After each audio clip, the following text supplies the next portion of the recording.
Ladies and gentlemen, welcome again. My name is Leela, a student from the Faculty of Science. Welcome to U Alive. Today's event is organized by the NUS Office of Alumni Relations.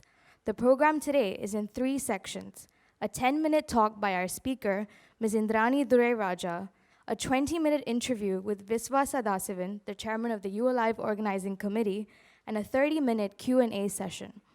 If you wish to ask a question, please make your way to the microphones placed along the aisles, introduce yourself, and speak directly into them. This is essential so that the online community is able to hear your question. Today, we will also be using Pigeonhole Live for our Q&A sessions. If you have a smartphone, a tablet, or a laptop computer with you, just launch your internet browser and go to phlive.at. Key in our event passcode, which is UALIVE. I repeat, it is UALIVE. Click go, and you're free to fire away all your burning questions while also voting for any question that interests you. The more popular questions with more votes will stand a higher chance of being answered by the speakers. Also, do remember to leave your feedback on the Pigeonhole application after the show. Thank you very much for your kind attention. Please sit back and enjoy.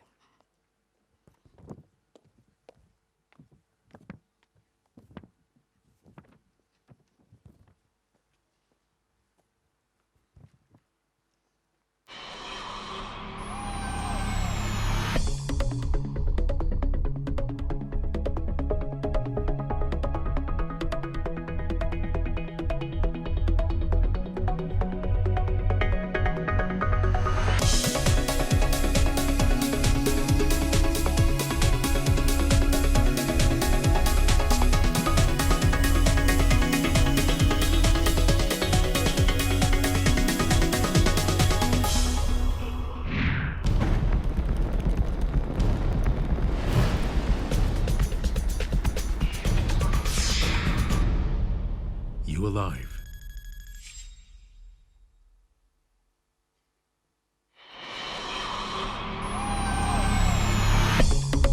Ladies and gentlemen, Ms Indranee Thurai Rajah.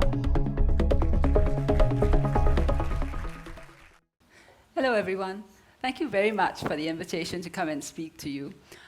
It's a great honor and privilege to be here, seeing as I'm an NUS alumni myself. In fact, my faculty used to be just around the corner. The old law school used to be there, and it's been a long time since it's moved, so perhaps we'll just move away from that topic because you know exactly how old I am.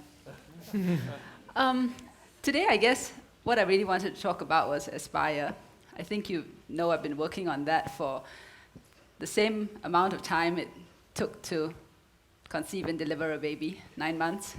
Seemed like even harder work than, delivering a baby. But we finally came up with the report, and I just wanted to share some of the thinking behind it, what prompted it, and hopefully, get people to understand the driving force behind Aspire and what we hope to achieve. As a government, part of the responsibility is really to do horizon scanning. Horizon scanning for the country, horizon scanning for Singaporeans and for individuals. And to try and figure out what's next, what's around the corner, how do we prepare Singapore and Singaporeans, how do we future-proof ourselves. And one of the things that keeps coming up again and again and again is that unlike the past where you could see a clear trajectory, in the 1960s, for example, it was clear that you should be going into certain types of skills. Then after that, it was manufacturing. Then after that, we became more capital intensive. Then we went to the knowledge economy. But there were sort of distinct phases that you could see ahead and you could plan for. Now, when we, and I dare say many other governments, try to look ahead, you can't tell. You can't really tell because it's so uncertain. It's what we call the VUCA environment: volatile, uncertain, complex, ambiguous. It's this whole fuzzy future, if you like, is accelerated by change. It's accelerated by technology. It's accelerated by the internet. I gave an example when I spoke about this in Parliament about a month ago, which is just take car repair. The car repair of yesterday, it's a purely mechanical thing. He just needed to be a mechanic, and that's why you referred to him as a car mechanic.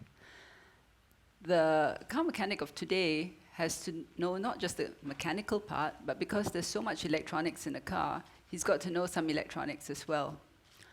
The car mechanic of the future with driverless cars, his job is probably going to be redundant, and he's probably going to be replaced by a robot, but somebody is going to have to deal with the robot, program it, and make it do the kinds of things that you need to do for the driverless car.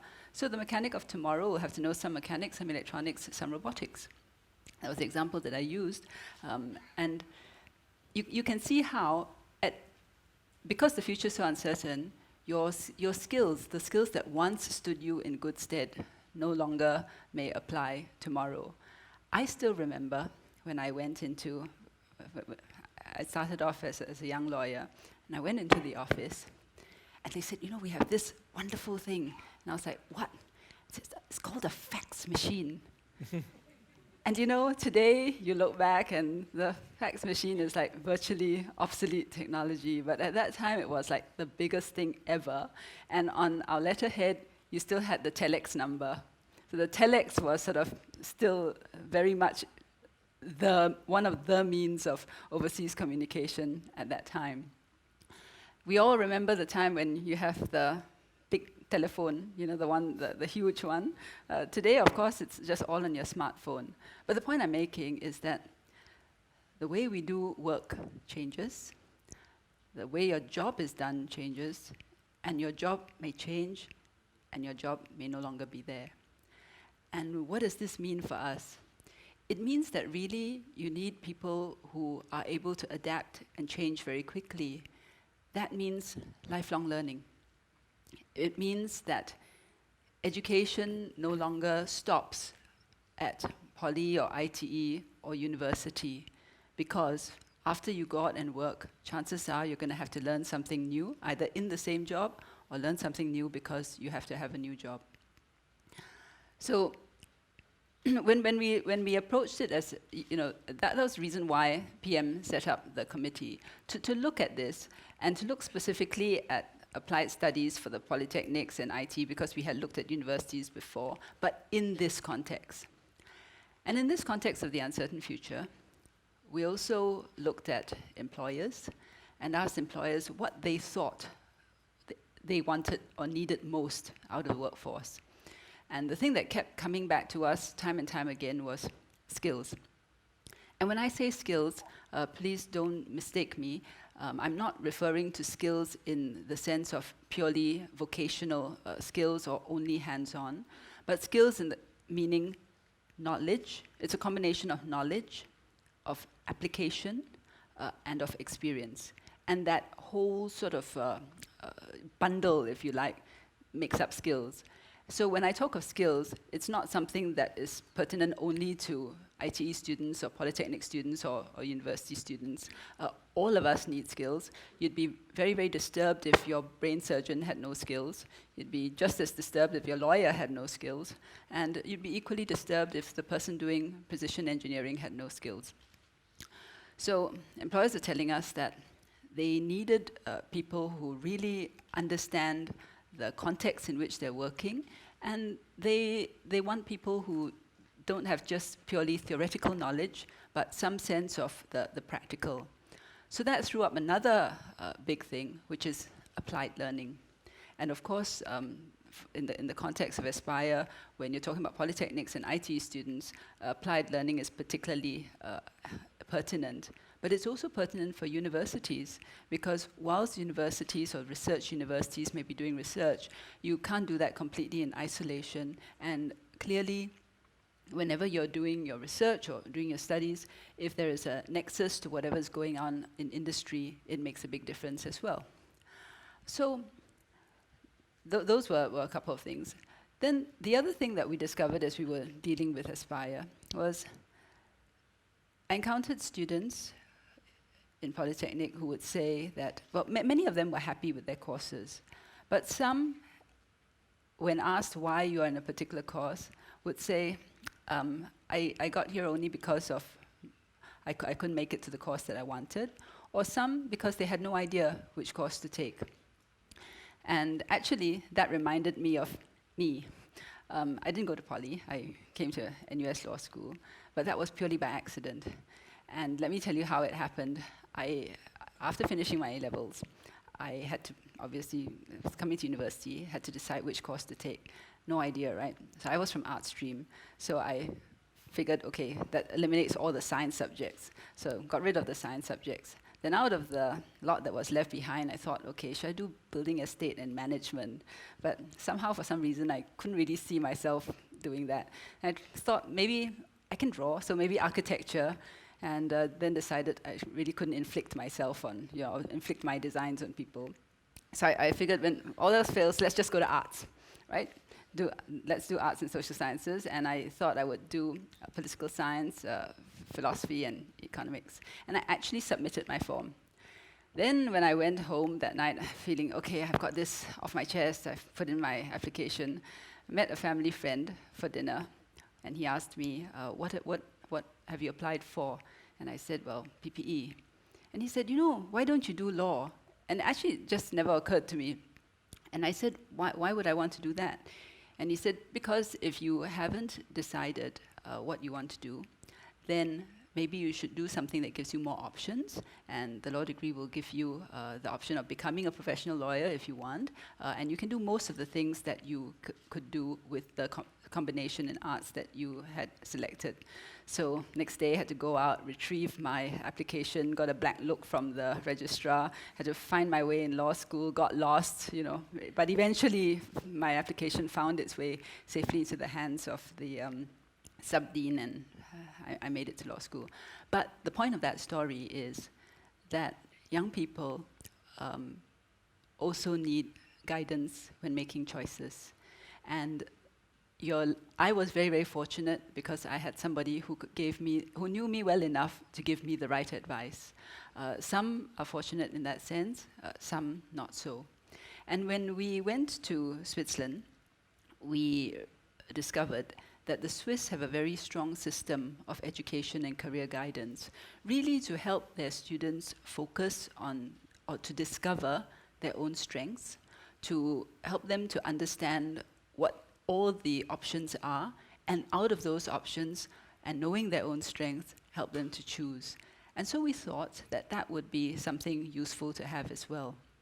Because of this business of people not always making the right choices, and also after having made a choice that they're not happy with, then not staying in a particular course or in a particular industry and resulting in attrition or sort of leakage from the sector, which is not very beneficial as well. So you can see that the whole host of things that went into the thinking behind Aspire. And as a result of all of this, we came up with various things. First was we felt we should start with education and career guidance, starting primary school all the way up to secondary, and then throughout the post-secondary as well. We felt that we should enhance internships so that it would enable mastery of skills. But we also felt that it's important to have lifelong learning. And then for all of this to work, employers have to be on board. The government has to be on board, students, teachers, parents, everyone. And we also wanted to make sure that it was not a one-size-fits-all. And the most key or important thing about Aspire is that it creates multiple pathways. I think the traditional thinking was that there's only one path to success. But I think the reality is that it's much more complex than that. There are many paths to success, and the education, because it's lifelong and because you have to learn new things along the way, in fact, need not be taken all at one bite. But after you go out, you can go to ITE, then go to Poly, then go to university. That's for some. For others, perhaps you graduate from Poly, then go out and work first, and then pursue further studies. Or for others, you graduate from, let's say, Poly, but work, and then instead of necessarily having to do more academic qualifications, deepen your skills in that area. And we've also recommended creating progression pathways in specific industries so that people will be able to climb.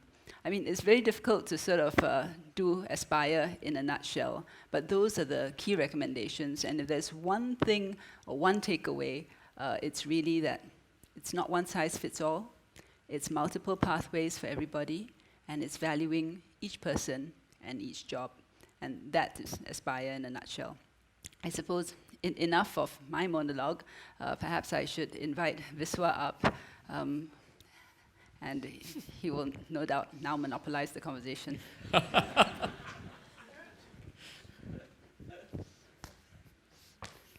Please, Viswa, have a seat. I thought I will relieve them of the monotony of monologues.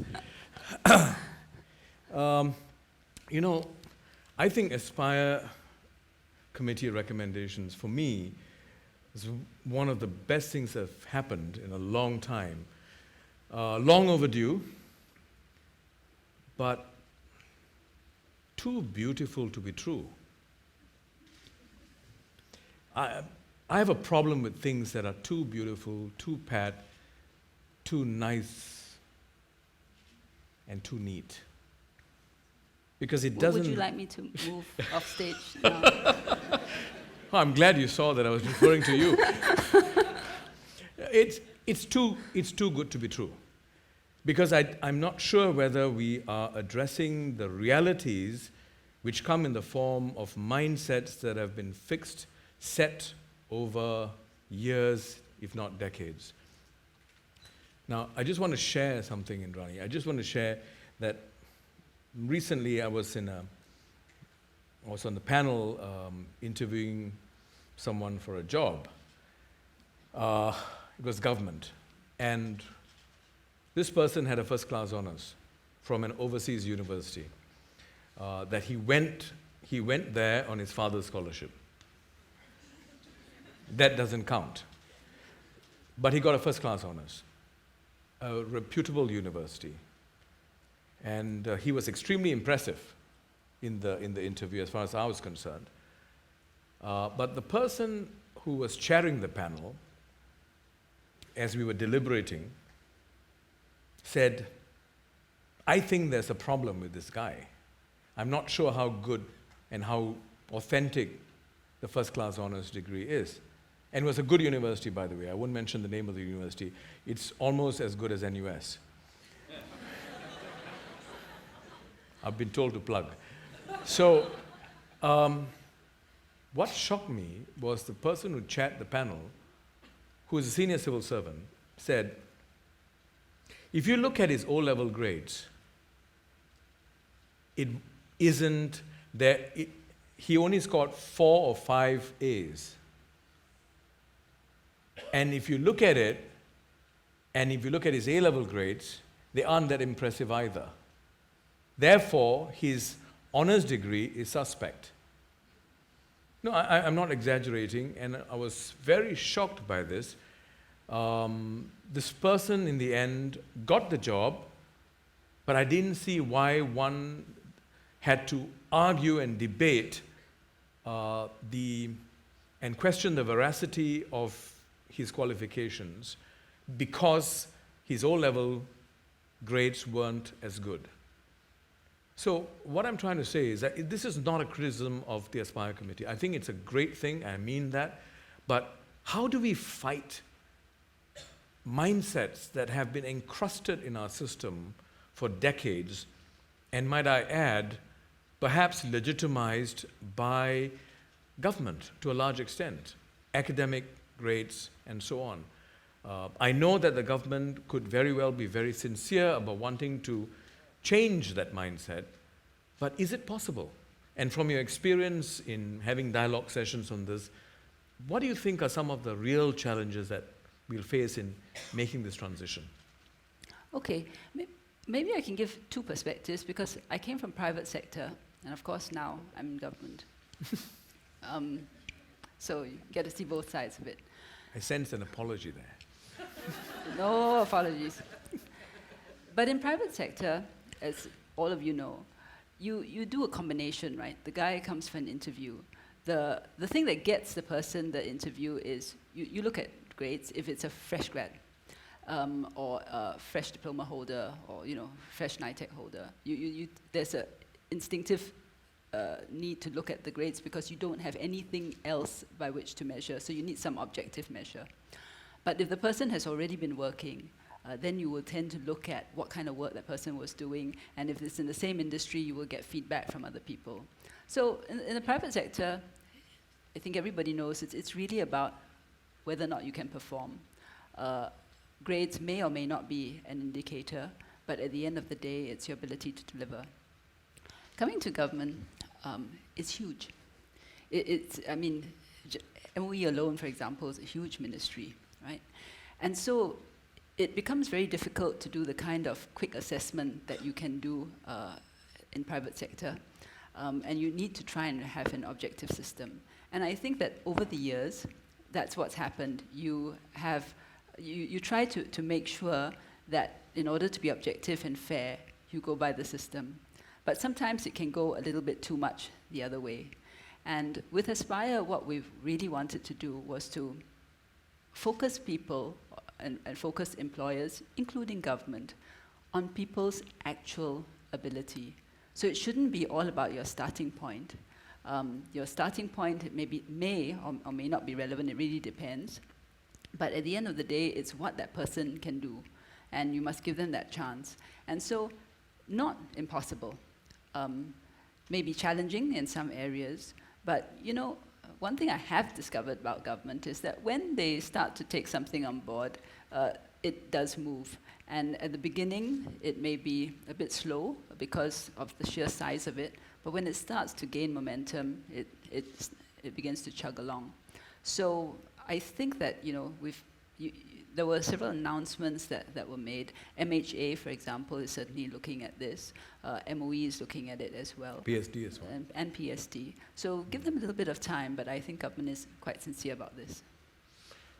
How much of pushback from your dialogues do you envisage will come from parents, for example? It's a good question, because when I speak to students, a lot of them, the current batch, right? Current batch will say that they are pursuing a particular course because parents have said they must do this. In fact, today I had a dialogue at the Polytechnic, and one of them told me that when he finished his O-levels, he felt he wanted to go to poly, but his parents felt quite strongly that he should go to JC, because they thought of that as the tried and true path.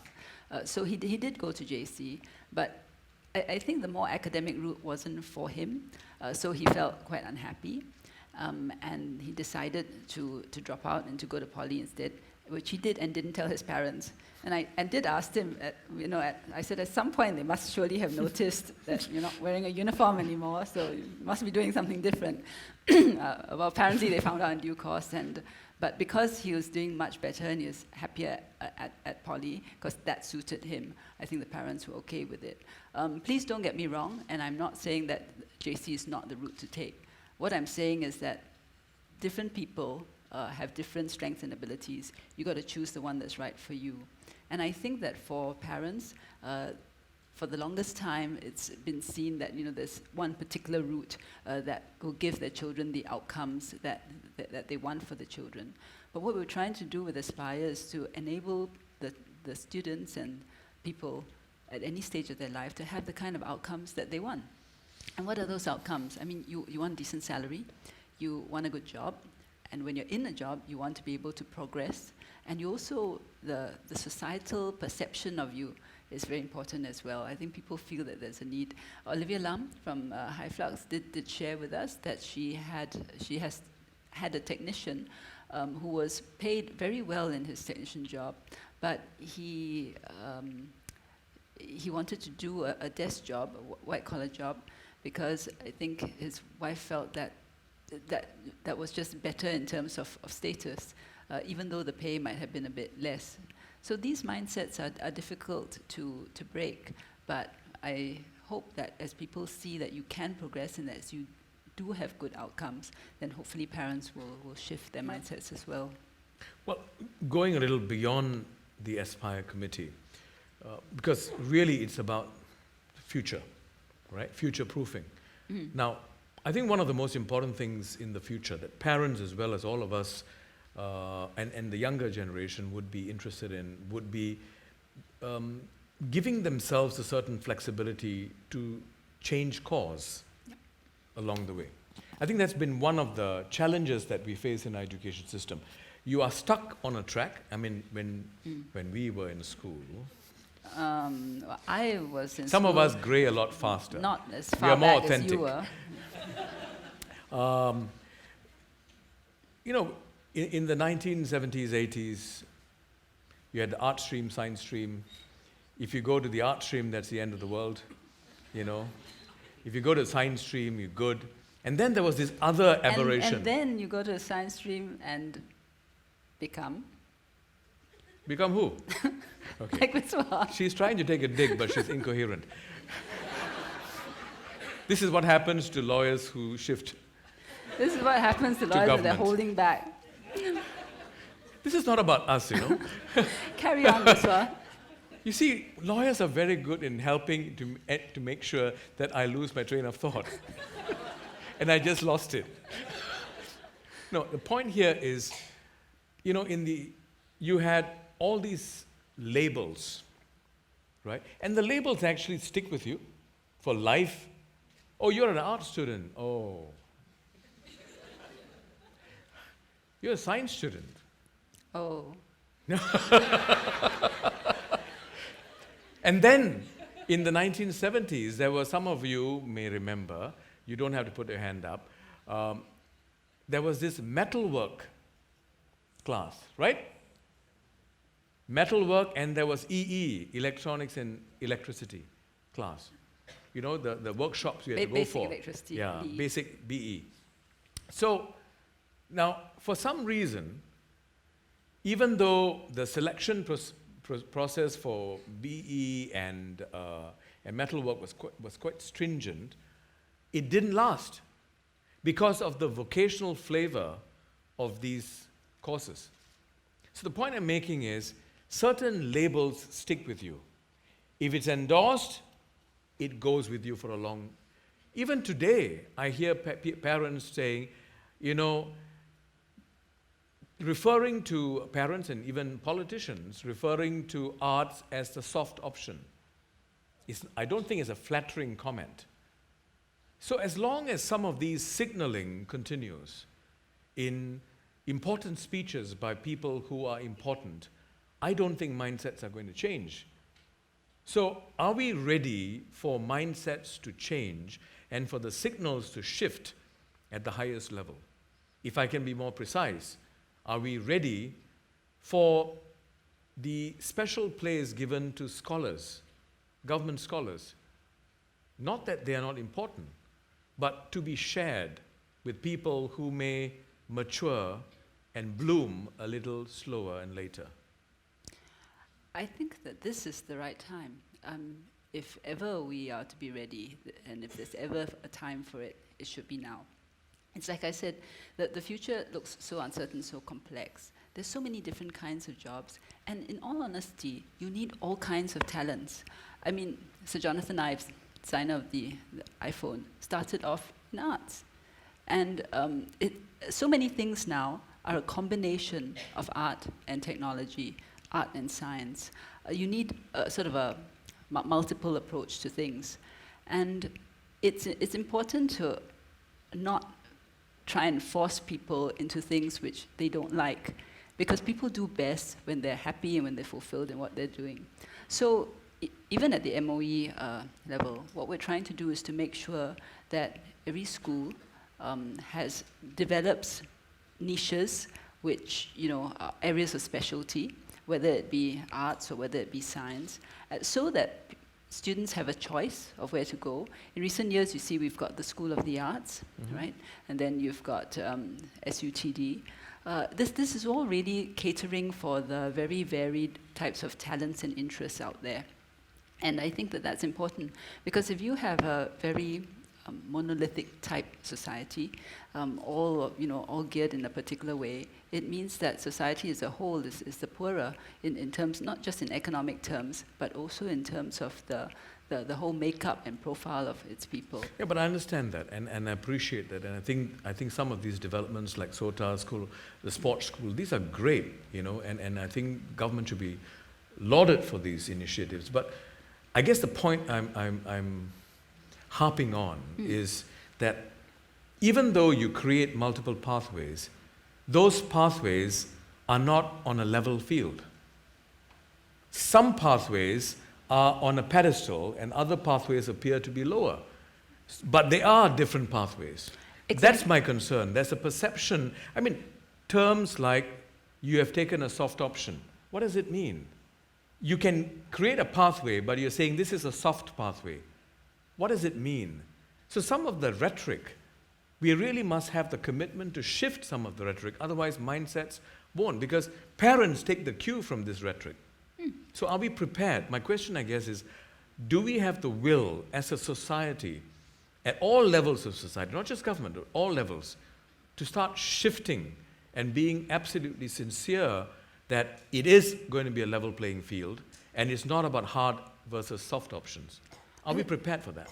I think we do, and we are, because that's exactly why PM made the point in his National Day rally speech that we should really value every job, value people for who they are, value them as themselves. And I think that's a very important signal coming from the top. It will be difficult to sort of shift ingrained prejudices and how people have seen things for past few years. But I think you can be assured that at the very highest level, this is something that we are committed to. And when we go out and we talk about Aspire, you find that it resonates. And why does it resonate? Because instinctively people feel that, yes, don't pigeonhole me, don't label me, give me a chance to show what I can do. And that's what Aspire is about. So my final question to you before we throw it open to the floor. Some time back, Mr. Nyam Tong Dao was here, and we talked about how can we make this a more level playing field. And some of the points he raised resonates with the recommendations of the Aspire Committee. And one of those things, in specific terms, was he said that the pyramid in the school system needs to be a lot broader, flatter. You're right. So instead of having one or two schools at the apex, like RI, RGS, and so on, that has the monopoly of the best performers in PSLE, you should cast the net a lot wider, and you should have a much larger number of schools in each band.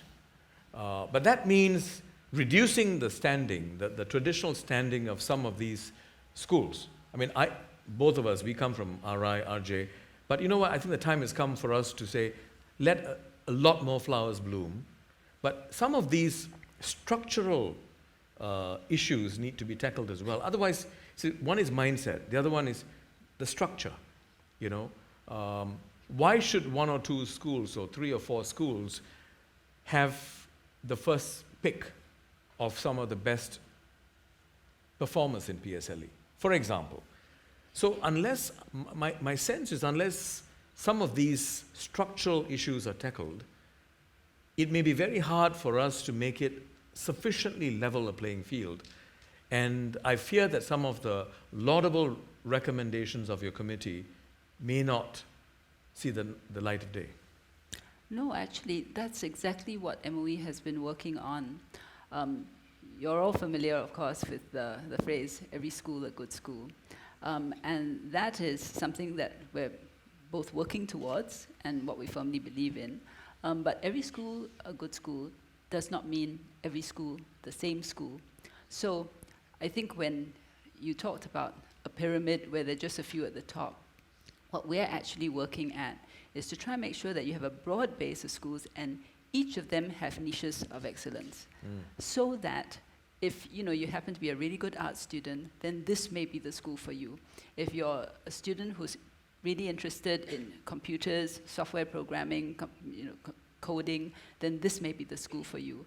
And for some who are much better at sports and particular type of sport, this is the school for you. So we've already started to do that at both secondary as well as primary level. And to spread out the resources, you will know that we've also tried to make sure that good principals are spread out amongst the schools, rotated, good teachers as well. So that's the landscape that we're moving towards, and it'll take time to do, but that's where we want to be. Right. Thank you. All right. Questions, comments? No speeches. Speeches only me. Yeah, please. Yes, please. Hi. I've actually been spamming the Pigeonhole app, not because I'm very desperate to ask questions, which I have a lot of burning questions inside, but It's I'm sounding like a speech. Yeah, I'm supporting Okay. the Your the name, founders. please. Sorry, your name. I'm Jian Liang. I'm actually currently a student, NUS business student. I'm on leave of absence to work on a startup. I was from RI, so you are my seniors. Commiseration. Yeah. I have a few questions that I posted. I'm in the field of entrepreneurial education now. We're trying to promote for more youth to be exposed to entrepreneurship. And given there's more focus and visibility in this field, are there any measures in place that you can kind of, I guess, put a certain credibility to such education instead of the current system where grades are involved? Because like internships, like entrepreneurial education, there are a lot of aspects that can't really be placed apple to apple. I can't grade this student as well as the other student as compared to mathematics or science. So what measures are in place, and in that sense, how are we best able to kind of build curriculum that aren't able to grade students? In the context of your course, you mean? Yeah, pretty much. Because as Aspire committee is trying to expand and push forth other measures of measuring success. How do you measure success for internships or, say, entrepreneurial education? Okay. At the poly level, we're doing that with the project work.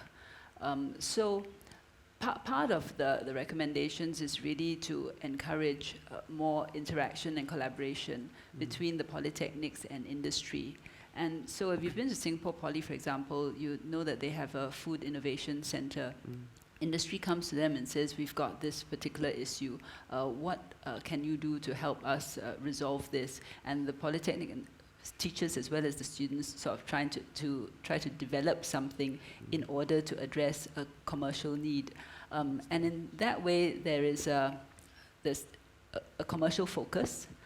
You have to look at the cost aspect of it, and you also have to look at entrepreneurial aspect of it. Yeah. We also want, at least in the polys, to give the students opportunities to try out their own ideas and test bed it if you like. And they'll be graded accordingly because it'll be part of their subject. But part and parcel of that is really helping them to become entrepreneurial. Yeah, I think exactly the point to my question. I think I faced this issue when I'm working with schools. So we are in a number of schools. We're actually in RI, serving RI to build an entrepreneurship arm.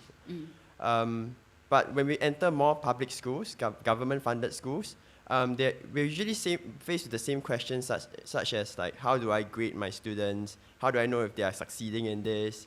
And on top of that, I guess there are a lot of well-placed measures such as KPIs that they put forth to these public schools, like meeting innovation modules to kind of implement this innovation and entrepreneurship modules.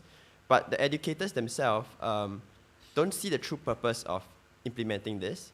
So they're just purely meeting KPIs. And I guess that's one aspect that Are you suggesting that, are you basically asking, how do we measure something that is so hard to quantify or measure in a quantifiable manner? Exactly. And there seems to be a fixation for quantifiable measurement. That's right. Basically, you're trying to force a square peg into a round hole. Yeah. So that's the question. Ah, I see. Okay. Yeah. Well, great summary. Ask direct lah. Just wanted to be more polite about it. Okay. Currently, as to how exactly it's done, I don't have the answer with me at the moment because I'll have to check how the schools grade it, right? But if you're asking me for a common sense answer, I think there are two things you have to ask yourself. One is the process of it important? Because in the learning journey, you learn things. So it's not really so much about the grades. It's about if you're trying to put something together, the sheer process of thinking up the idea, packaging it, marketing it, that in itself means something. Yeah. But if you're having to do it for a grade, then obviously you're going to have to think of some objective criteria for that. Right. But the bottom line is when you finish this whole exercise, did you get something out of it which you didn't have before? And if you've achieved that, then that will be helpful. Okay, great. Thanks. Okay, thank you. Thank you, Chairman. Thank you, Ms Indranee. My name is Wilson Ang. My question really pertains to an aspect of the Aspire report that wasn't really quite touched on in your introduction just now, and it's really the overseas element. And it's got to do with the fact that I think there is a perception that sometimes Singaporean workers might be reluctant to go abroad to work for any reasons of inconvenience or whatever it might be. And as well as the fact that sometimes the market here might be limited in its opportunities, and that therefore we might need to look beyond Singapore to the larger world, the region, the globe as a whole, for the hinterland of where our opportunities may lie. So does the Aspire report actually look towards the overseas opportunities and try to structurally, in a systematic way, build in these opportunities for our students, for our workforce, to have that kind of ability to make themselves more marketable and be exposed to more options? Okay. It's not addressed directly in the report, but it is indirectly there. It's correct what you have said. I think employers tell us that there are good Singaporean employees, but some of them are reluctant to be posted abroad. Sometimes it's because of families and children. Sometimes it's because they feel it's outside their comfort zone. So one of the they're working with Spring as well as IE in order to see how we can develop a talent pipeline and to enable them to go overseas and encourage Singaporeans working with companies here to be posted overseas. But the key to it really is the person's skills, because you must have the right kind of skills in order to be going overseas and doing what needs to be done That there. are exportable. Yeah, kind of. And supervisory skills, communication skills, leadership skills, and most importantly, cross-cultural skills. So when we talk about skills in the Aspire report, we mean this whole wide range and plethora of things that actually enable you to be able to do these kinds of jobs and feel comfortable in different environments. And that's really one of the things that, you know, the report is advocating that we do. Prepare them for these positions, so hopefully they will feel more comfortable when they're posted abroad. So just to clarify, so what you're saying is that that's one of the things that the Aspire Committee is looking at as well, because you're Under the broad rubric of skills. Broad rubric. And apprenticeship Yes? used to be a route. I remember in the earlier days, the Germans in Singapore, the German Institute, the Japanese companies, there was a lot of apprenticeship schemes. And through the apprenticeship schemes, these employees could get postings overseas. You see, because there was a certain form of accreditation through the apprenticeship scheme, right? Now, is there a possibility of reviving that, or is there a plan to revive that in a big way? Yes and no. No, in the sense that an apprentice, by definition, is actually already a worker. Yep. And at least when somebody comes out from secondary school in Europe, they will start as an apprentice, right? From what, their 13, equivalent. 14? Yeah, when they graduate from their equivalent of Okay. our secondary school. But here we found that the parents felt quite strongly that at that age they didn't want their children to be workers Okay. or employees. So currently the mindset is still that they should still be studying and are still students. And we thought about it and said, why do we need to reinvent the wheel when we have a strong system in terms of our polys and ITEs? So let them continue what they're doing here, but after they graduate, we thought, when they are in the workforce, don't let them stop learning and give them the opportunity to come back and learn the theory part even whilst they're working. And that's when we came up with the recommendation of the advanced diploma or the technical diploma, which is basically once you finish your poly ITE, you continue working but get an additional qualification so that you combine your practical experience but supplement it with the theory that is geared towards what you're doing. Right. So parents are still very concerned, right, about making sure that the children have a certain level of academic foundation. That's right.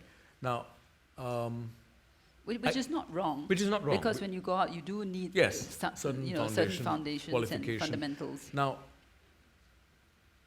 I gather from what, correct me if I'm wrong, but I was told that about 60% of each cohort, graduating cohort of the polytechnics, they move on immediately to pursue their degree, but a significant percentage do it overseas, in Australia and places like that, because many of them don't necessarily go to the local universities. Now, the challenge is a significant number of them who go overseas. When they come back, they don't necessarily go to universities that are of a sufficient standard. When they come back, their degrees are not recognized. For some. For some.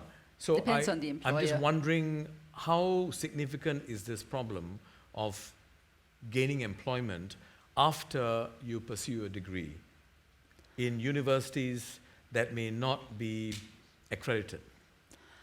It very much depends on the employer. Because different industries and different employers have, different views on the types of qualifications. But Government is quite stringent about. to some extent. But I think that what we've done here is recognizing that there is in fact a desire to get additional qualifications, but also recognizing that we need the additional qualifications to be geared towards what industry needs. That was the genesis behind the recommendations in the previous report, known as the CUBE report, done by Minister Lawrence Wong when he was Senior Minister of State for Education, where they recommended having 2 new publicly funded universities, and that's UNISIM and SIT. And the intention is for UNISIM and SIT to be applied universities, meaning universities which focus a lot more on the practical aspects of a university education and working very closely with industry so that you dovetail your courses with what industry needs. Whereas our current universities are more of the research universities, so that you have a much more variegated landscape. And UNISIM and SIT will become natural places for the poly students to go to if they're looking for the university education. And just one more thing to add to that, which is this idea of lifelong learning. What we hope to achieve ultimately is that it may not be necessary for you to take a degree in a big bite. You could, for example, do it in a modular form, do it part-time, so that it's all part and parcel of that continuous learning, so that you don't necessarily have to immediately go for further studies, but you get experience and you get a deeper knowledge, get your skills mastery, and then after that you go and get your qualification if it's necessary. I think that's good. That certainly a step in the right direction. But to tell you the truth, just a couple of months back, a senior civil servant I was talking to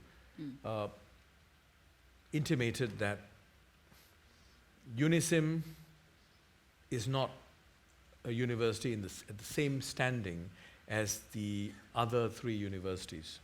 I mean, you're talking about NUS, NTU, and SMU.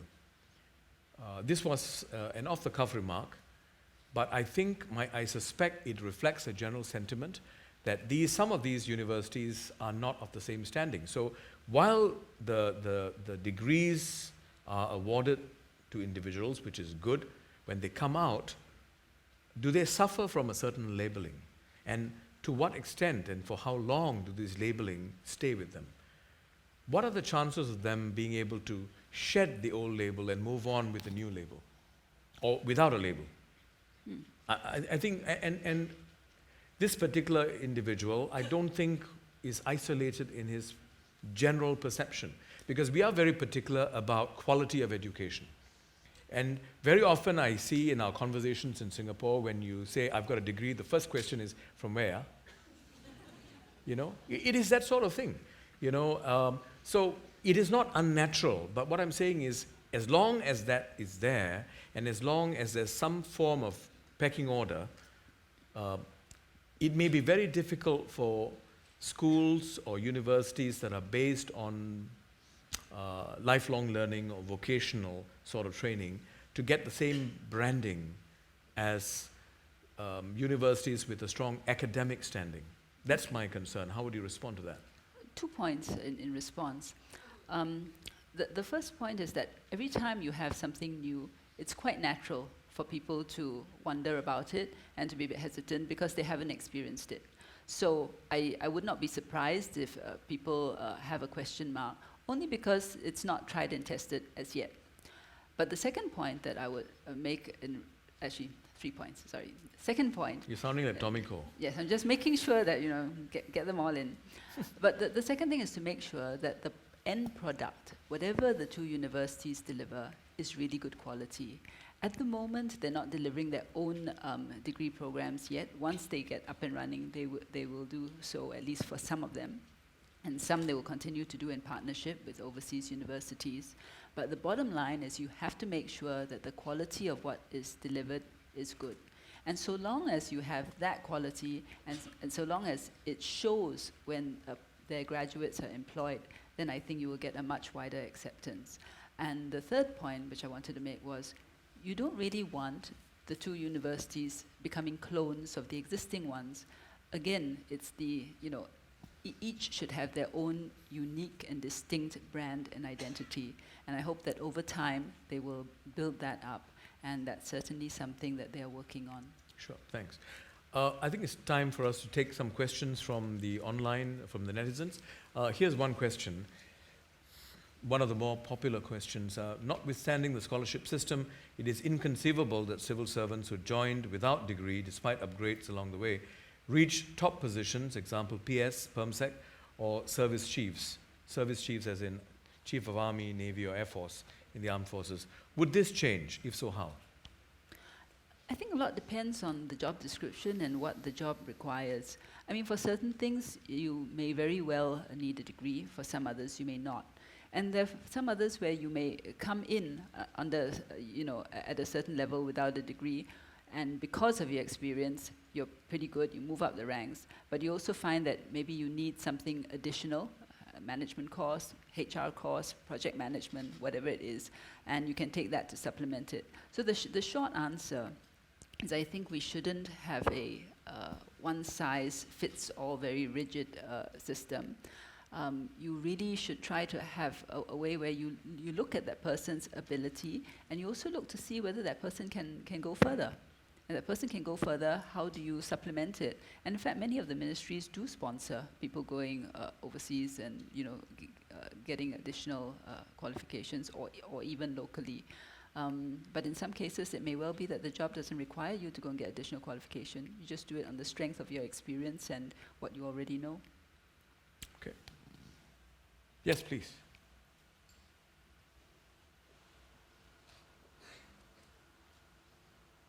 I'm Jennifer Shell. I'm an alumni. The civil service sometimes post their officers overseas, either for training or maybe an affiliated organization. So the officer is away for 2 years. But upon return, the officer does not get considered for promotion along with his or her old colleagues. That means after 2 years, that person will be assessed with the cohort that is 2 years after her, I see. being out of the mainstream. So I think a lot of officers will think twice to consider overseas postings, because for those 2 years, they are considered out of the mainstream. Is What that do the you think? case across the board? I mean, for MFA, for example, part of your work is to be posted overseas. I know, but the other civil service departments, it happens. I see. I mean, it's a bit difficult to comment in the abstract because I don't know which specific one you're talking about. But if that's something which is a matter of concern, that's certainly, something I can take back to PSD and ask them to look at. Yes, it happens. Thank you. Yes, please.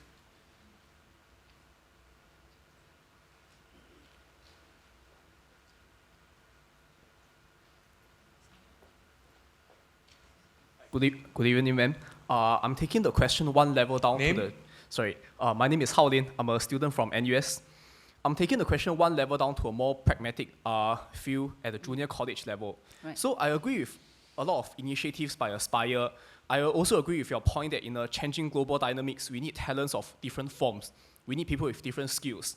But the perception that why people still value a JC education, why many parents will still want their children to go to JC is because I believe it's a lack of mutual understanding formed right from the start, right when they are students in JC at secondary school. So currently there are many good initiatives by Aspire, and many of them, internships are really good. But I also believe that the JC students don't really understand this, and likewise, the poly students don't really understand what the JC students are doing. And in fact, there are many activities that are only exclusive to the two separate institutions. So, except for sports. So for things like ensembles, SYF, some of these are really exclusive to the JCs, and also debate competitions. And there are very little platforms for these two groups of students to interact. Even in the national service, JC students and poly students have different enlistment dates, and they don't get to interact at all. So what are some of the practical means that Aspire can offer to bridge this gap, for them to really understand each other, so that when they meet in their workforce, when they go next time into their different work fields, they can really understand the value and qualities that the other educational institutions can offer?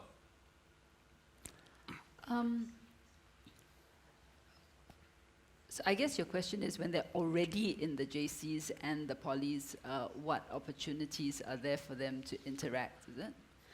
Yes, what are the practical means that maybe... You're not talking about at secondary level, right? You're talking about after they're already in their institutions.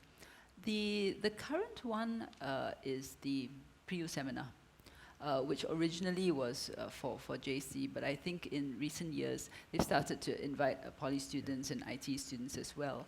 And actually what you say makes a lot of sense, because when they're working on their projects together, they find that they have different strengths, and they complement each other, and that is something worth building on. So currently the Pre-U seminar is the main form of interaction, but it's certainly something that we can explore further without overloading them too much, because they've already got a lot on their plate. Personally, I think it's a very, very important point you raise, because it's one of the challenges that we face in an increasingly segregated society or segmentalized society, where we all seem to be operating in different chambers. And as long as you do not get the chance to interact with someone who is from a completely different cellular space, you tend to think the worst of them. And many of us have been for national service. I can tell you, if I didn't have the chance to be in the army, for example, and being forced to interact with people I wouldn't normally interact with, people without even any formal education, right? I would not have had the regard I have for them that I do today. I can tell you, any time I would go to battle with one of them and not one of them. Especially the lawyers, because they will start talking about legalese before you fire the shot, and then you end up getting the shot. No, but you will understand the value that an individual brings, the intrinsic value, only when you have the benefit of close interaction. And I think in our society, and in particular Aspire, for it to succeed, I think people need to develop a deeper sense of respect at a human level for someone else with a different set of qualities and abilities. And are we ready for that? I think that's a very good platform where you can interact is really community work. And also, the youth corps that's come up. So it'll be a question of how do you do it such that you give students from all backgrounds opportunities to interact together, do something with the common cause. Because I find that once you actually put them on a project, they actually work very well, and it's great. At the another platform, smaller scale, is the SINDA Youth Connection. Again, it's a forum for students. They come together. It's not quite like the pre-U seminar, but they come together for about a couple of days, and they work on projects together. And same phenomenon that you get at the pre-U seminar, where they say that they really appreciate each other's strengths and they learn from each other. So would you say that it'll be very, very useful, and I would add important, for there to be a lot more of such opportunities created, especially for women, since you don't get the chance to go into national service. Do now. Huh? You see, and that's the difference between her and me. You see, I'm an evolved human being. Yes, the point of And she's just in government. That's right. There's another question from, how can teachers, being in a position to advise students on post-secondary education, work with parents who have a fixed mindset about success? So in other words, the role of teachers. That's a really good question. Simply because I think the students are influenced by teachers as well as parents. And the parents often have quite a lot of questions and sometimes don't have access to the information. And I think that they're quite willing they're very open, provided there is access to that information. So one of the things that we've been asking the teachers to do in the course of Aspire is really to get the message out to the parents that there are many options, and really to get them on board for this education and career guidance that we're working on. And that's now formalized, right? Yes, it's basically one of the recommendations was that education career guidance should become a professional thing in its own right. You should have professional guidance officers. Firstly, the teachers have a lot on their plate. Secondly, it needs specialized training. So this month, Republic Poly is actually launching the diploma for education and career guidance. And these officers will work it in a cluster system. These officers will be posted. One officer will cover a few schools, work with the teachers, and with the teachers work with getting the information out to the parents. There's also going to be an online portal where you put information on different types of jobs, help the students by asking sort of questions to elicit from them answers as to what their strengths are. But it ought to be accessible by the parents as well, and hopefully give the parents a better idea of the available options.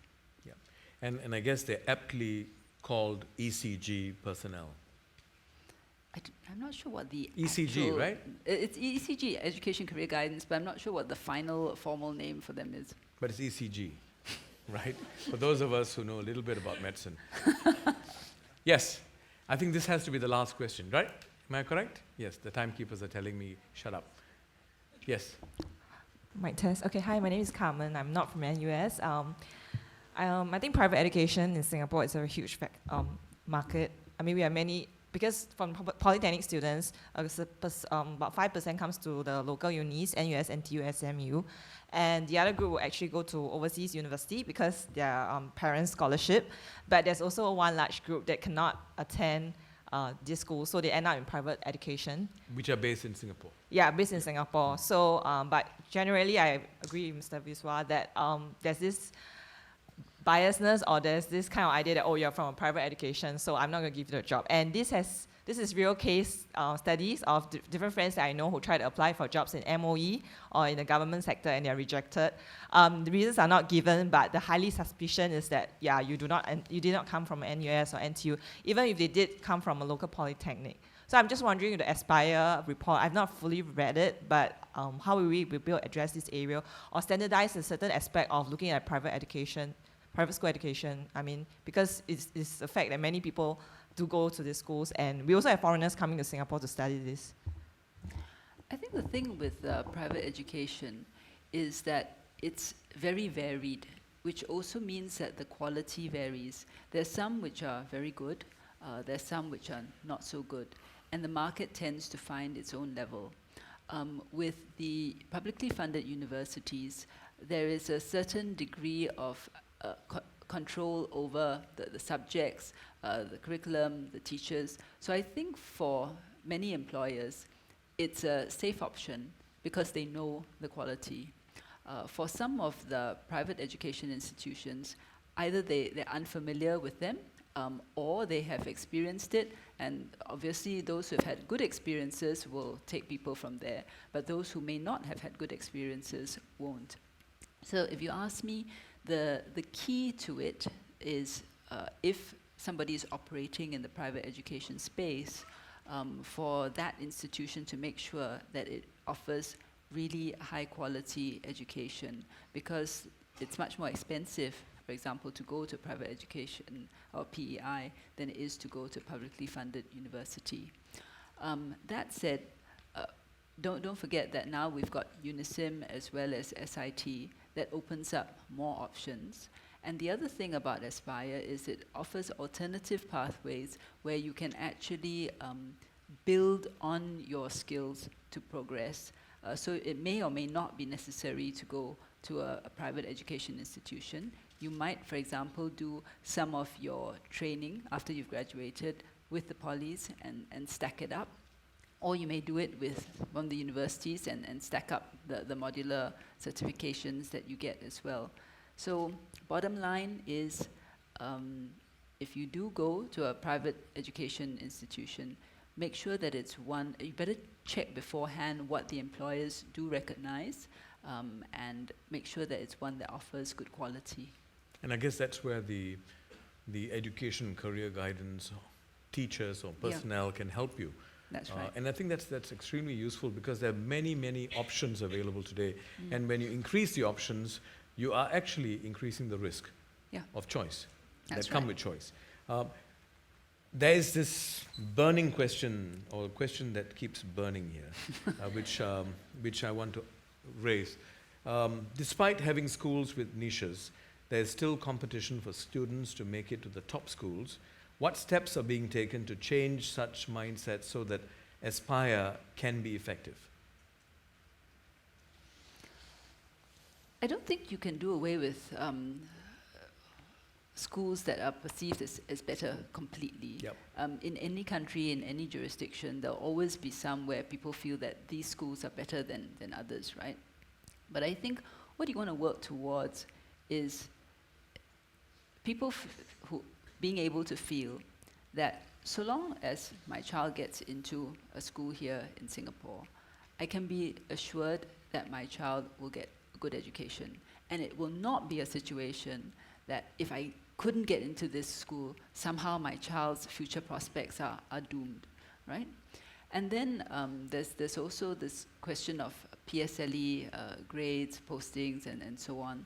And you've heard the announcement that PM had made that we will be doing away with the T-score system. I think that takes away some of the angst and the pressure, and hopefully will spread people out across the board as well, so that you have a sense that, you know, there may be some who who will want to gravitate towards certain schools, but by and large, so long as you're in a MOE school, you will get a quality education and you will have opportunities in life. And that's really what Aspire is about. Well, that's a great way to end this discussion. See the power of being chairperson, huh? You end it at the point when you want to end it. That plus she was showing you the sign saying you have to stop now. Can you not tell them? The truth is, she is telling me to end it. You know, it reminds me of this wonderful poster I saw in the loo of my friend's house. It had this burly, stout man with a handlebar mustache, picture of him, and the caption was, "I'm the master of this house, and I have my wife's permission to say so." Now, you know, I mean what I say, that Aspire is long overdue. If not for anything else, I'm sure it's not going to be without its challenges in implementing. But I think, as I said earlier, the importance of signaling and PM's signaling in the rally speech was extremely important.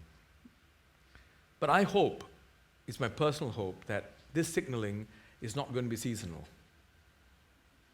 And this signaling will not end when the next election ends. No, I mean that, in all seriousness. It should not be associated with politics in any way. It must be associated with true belief in the strength and the ability of every child and every individual. And I think, in that sense, I have absolute faith in my good friend, Indranee. And I mean this. I've known her for many years. Like me, she comes from humble backgrounds, and I know we both serve on the SINDA Exco together, and I see in her a genuine spirit that believes in an individual's ability and right to succeed in this world. And as long as these recommendations come from someone like Indranee, I have faith. And I'd like you to join me in thanking Indranee for joining us this evening. Thank you very much, Mr. Thank you all. It's been great, Eddie. But she told me that she's not going to come unless we give her a gift. So, see, these days I hear because the government has reduced the salaries, so they can't afford these things. As long as he didn't choose it, it's fine. So here's a wonderful gift of you with me. That's a picture of us together. We can cover this part up, and the rest of it is fine. Once in a while, she lies. Thank you, Indranee. Thank you. Thank you so Thank much. you very much, Isla. Thank you. Thank you. To prove to you that there's no such thing as a free lunch, here's another picture you need to cover. But Okay. over here, you want to say a few words about how wonderful I was? No. No, I absolutely do not want to say how wonderful you were. And after you've done that, you can turn and show it to them or Yep. read it out to them.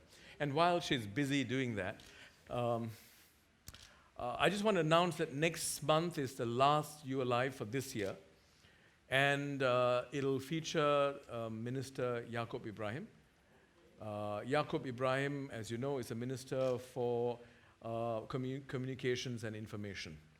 So do try and make it a point to join us. What's the date, by the way? Do we? Sorry, 26th November. 26th November is the date. December, you can come, but we won't be here. Lawyers write long stories, but at least they're better than doctors. You can read what they write.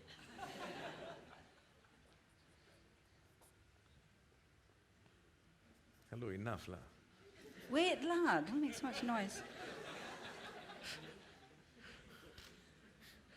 Actually, the real reason why I stopped is I need to go to the restroom. Oh, well, let me just take a bit more time to write this then. Let me comfortably cross my legs. I don't know whether this actually helps, but somehow psychologically it comforts. It'd be better if you stopped talking at the same time.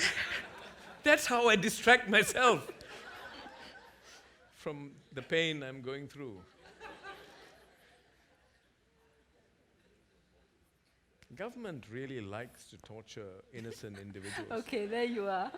Yes, please read. No, it's to every Singaporean.